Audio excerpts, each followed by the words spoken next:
السلام عليكم ورحمة الله وبركاته. ازيكم يا حبايب قلبي؟ عاملين ايه؟ النهاردة جايه لكم بفيديو جديد. هعمل النهاردة ان شاء الله معاكم الغدا من الاول للاخر.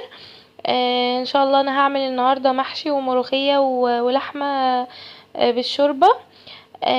لدلوقتي انا حضرت خلطة المحشي اهو بالشكل دوت، وكنت عاملاها معاكم في القناة قبل كده. وطريقتها سهلة وبسيطة. بتسبكي الصلصة وتحطي عليها الرز والخضرة، وده البتنجان قورته وغسلته بالشكل دوت زي ما انتوا شايفين. ومعايا هنا فلفل. انا اخترت فلفل احمر وفلفل اخضر.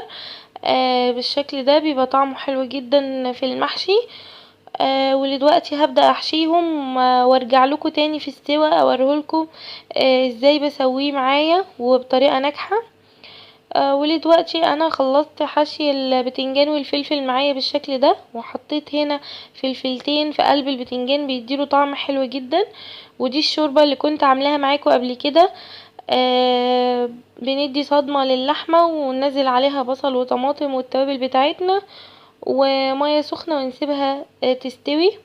ولدلوقتي هبدأ اسقي البتنجان معايا بالشكل دوت، وتكون الشوربة معايا سخنة ومتحدقة تمام. هبدأ بقى انزل الشوربة بتاعتنا بالشكل دوت. ومقدار الشوربة هيكون قبل الصف الاخير من البتنجان بحبة كده، يعني قبل الاخر بشوية بالشكل دوت زي ما انتوا شايفين معايا. وابدأ اهز الحلة بالشكل ده بحيث ان الشوربة بتاعتنا تخش في كل مكان فيها. ودوت الفلفل برضو سقيته معايا، ودلوقتي انا سايباه على النار لحد ما يتشرب. هبدأ بقى عقبال ما المحشي يستوي اعمل الملوخية اهو معاكم. معايا شوربة اهو بتغلي على النار، وهبدأ انزل فيها الملوخية بالشكل دوت، واقلبها كويس قوي في الشوربة السخنة ديت وافكها من بعض بالشكل دوت. قلبتها كويس قوي لحد ما فكت اهي بالشكل ده. وهبدأ بقى اعمل طشة الملوخية مع بعض. دلوقتي معايا التوم اهو بشوحه بالشكل ده لحد ما ياخد لون معايا ويبقى بالشكل دوت. وابدأ انزل عليه معلقة كزبرة ناشفة واقلبها كويس قوي وانزلها على الملوخية.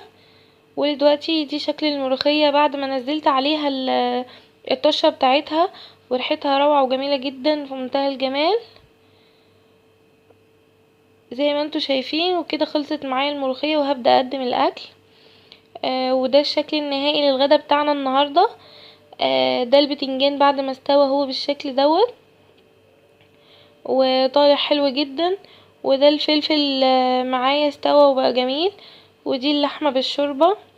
ودي الملوخية الخضراء طالعة حلوة جدا وجميلة.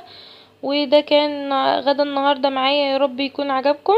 ولو عجبكم ما تنسوش بقى تعملوا لايك للفيديو وتشيروه ليوصل لأعلى مشاهدة. والسلام عليكم ورحمة الله وبركاته.